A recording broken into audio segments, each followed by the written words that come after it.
takes it to Andrew Jackson. And when the baby was presented to Andrew Jackson, he made the decision that he would adopt the little boy. He would adopt him. So they have this first battle, 400 to 500 Red Sticks are killed, and among the dead they find a live baby. And the baby's taken to General Jackson. He makes the decision to adopt the boy. So what does he do with the baby at that time? Because he's fighting Indians. What's he do?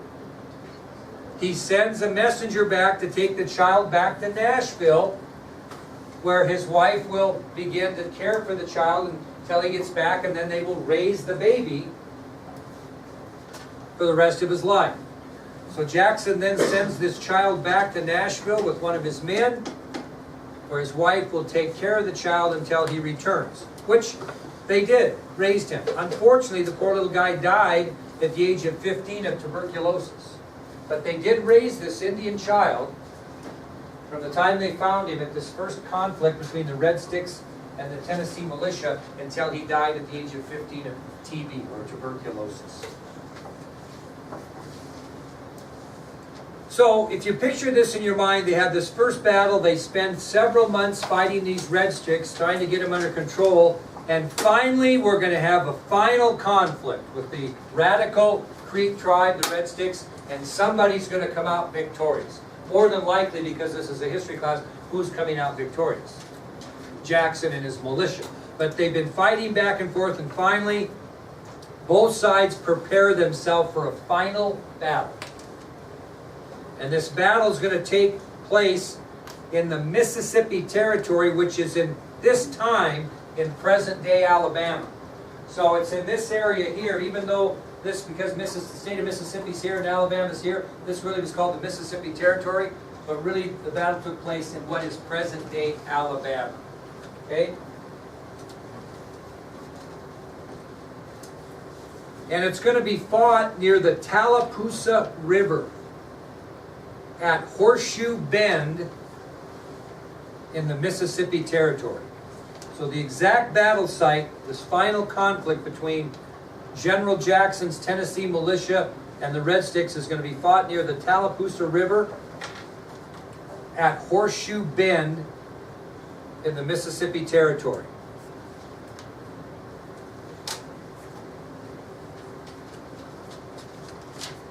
Okay, the exact battle site will be fought near the Tallapoosa River at Horseshoe Bend in the Mississippi Territory.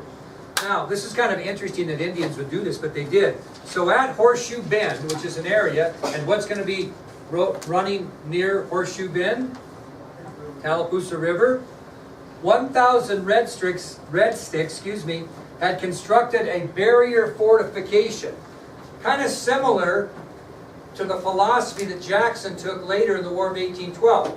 Only this barrier fortification was made from logs.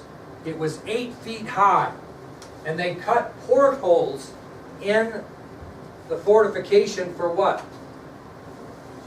To shoot out. Okay? So, at Horseshoe Bend on the Tallapoosa River in the Mississippi Territory, approximate 1,000 Red Sticks had constructed a barrier fortification of logs that was 8 feet high with portholes cut in the logs so they could put their weapons out. Okay? Jackson's army at the time consisted of 1,500 men. And not only did he have Tennessee militia, but he also had a few regular U.S. military forces with him. That's how big of a deal this was to get these Indians under control. So not only did he have his Tennessee militia, but he also had support from the regular U.S. military. So he had 1,500 men consisting of both militia and regular U.S. military forces. Now, if they have U.S. military forces, they're going to have a commander of the military forces, right? They come there, and that commander might be a familiar name. It was Lieutenant Sam Houston. Lieutenant Sam Houston would be the U.S. Army officer that would be working with Jackson on this attack. Ever heard of Sam Houston? Ever heard of the Alamo? Mexican War, which we're going to go to here next. Okay, Sam Houston was a famous military man by then. But he's just a young U.S. Army lieutenant at Horseshoe Bend. Now, not only did Jackson have an army of 1,500 men, he also had the support of about 1,500 Indians that did not like the Red Sticks. They were members of the Cherokee, Creek, and Choctaw tribes. So in addition to the 1,500 men that Jackson had, he also had help from 3 different Indian tribes, the Cherokee, the Creek, and the Choctaw, which resulted in about 1,500.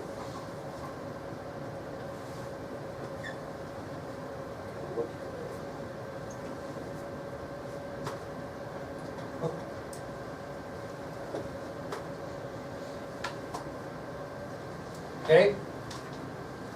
So he had 1,500 Indians from the Cherokee, Creek, and Choctaw tribes. So he has 3,000 basically against 1,000 is what he's got.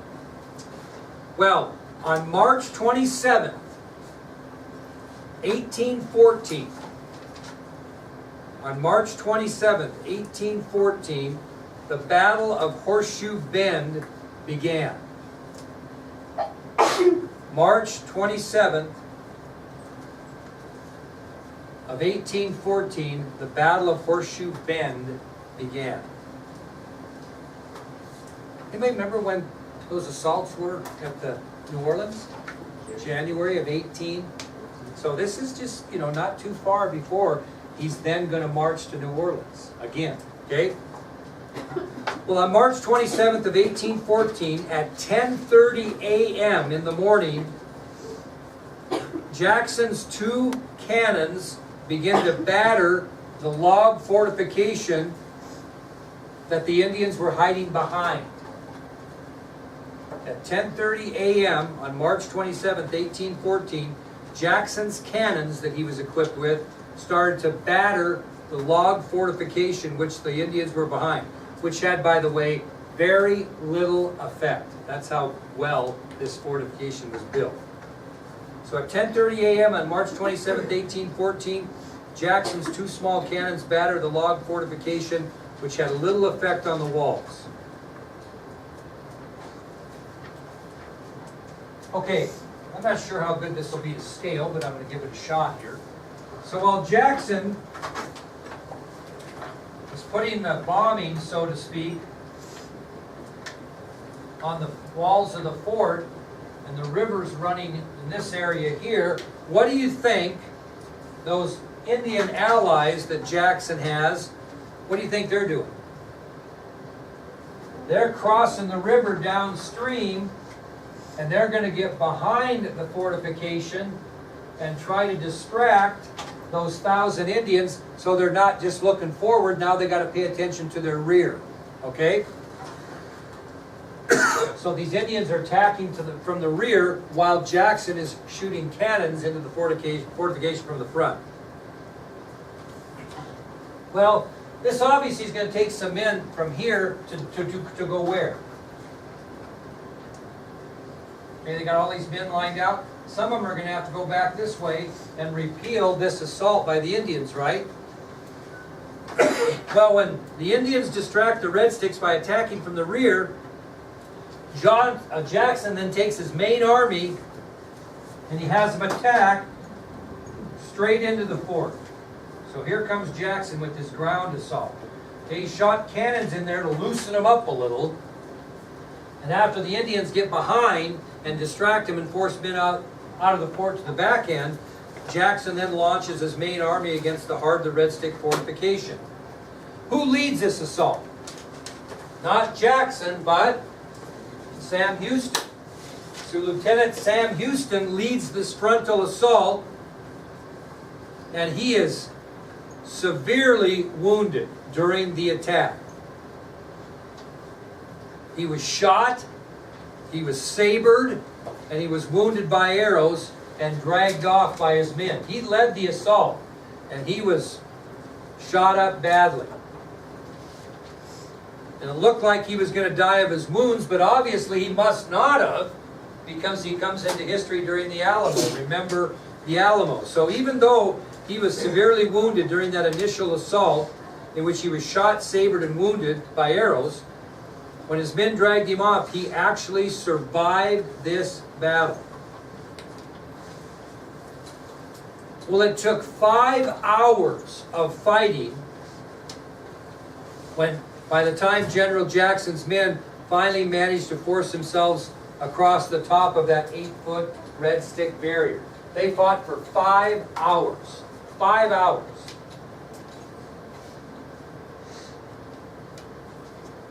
And of course the fighting was going on all around, right? And when the fighting ended, over 800 Red Stick Indians were killed. And according to reports, probably more legend than fact, I don't know, the Tallapoosa River ran red with the blood of the Creek Indians. Ran red with the blood of the Red Sticks. So the Red Sticks, over 800 were killed, which left about how many surviving? 200. And guess how many men Jackson lost killed in that 5 hours of bloody fighting, believe it or not? 6. 6 men he lost. So Jackson loses 6 men killed in the bloody fighting. He had some wounded, but only 6 were killed. Well, among those 200 Creek Indians that survived after the battle was over and things had been cleaned up, so to speak, one lone Red Stick Indian entered Jackson's camp, had the guts to walk into Jackson's camp after the battle site had been cleared. One Red Stick Indian entered Jackson's camp. Pretty gutsy. And of course these Indians had traditions, and with that one lone Red Stick was a dead buck deer. He brought a dead buck deer in for a peace offering. That's what you did. So we had 800 Red Sticks in battle, or excuse me, 1,000 in battle, 800 were killed.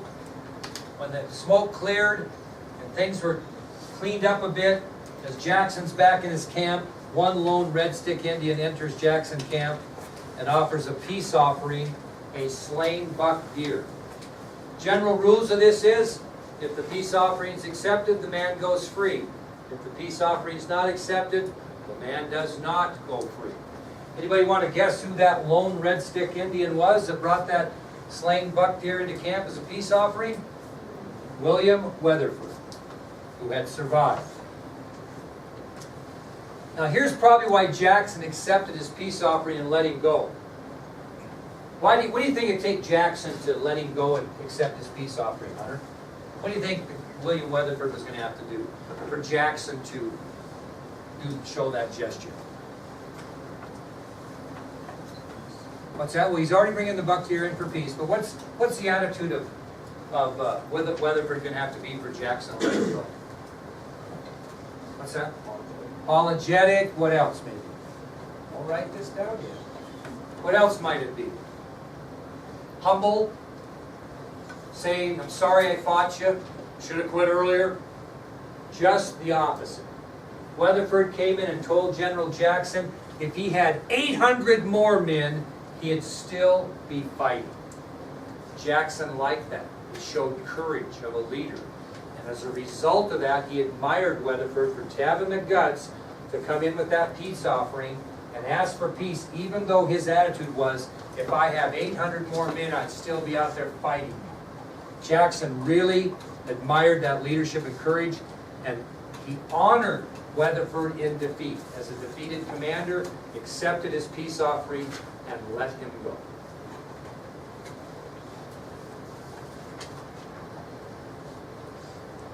So Jackson's campaign against the Red Stick Indians is over. Now think about what we're talking about, and what do you think Jackson's got his eye on next? The only thing that the United States really hasn't gained control of yet on the map, Florida. And who lives in Florida? A lot of Spanish, but who else? Indians. Yeah, Indians. So, Seminole Indians, we'll talk about that. So our Next subtopic that will start tomorrow will be Jackson's fight for Florida, and we'll tell you what he does there. And then we're going to talk about a couple of elections, one good and one bad for Jackson, and again, unusual election at that. Okay, once we get done with that, then I'm going to show you a video on this whole thing, and then we're going to prepare for exam during semester exam day and be done for this semester. There you go.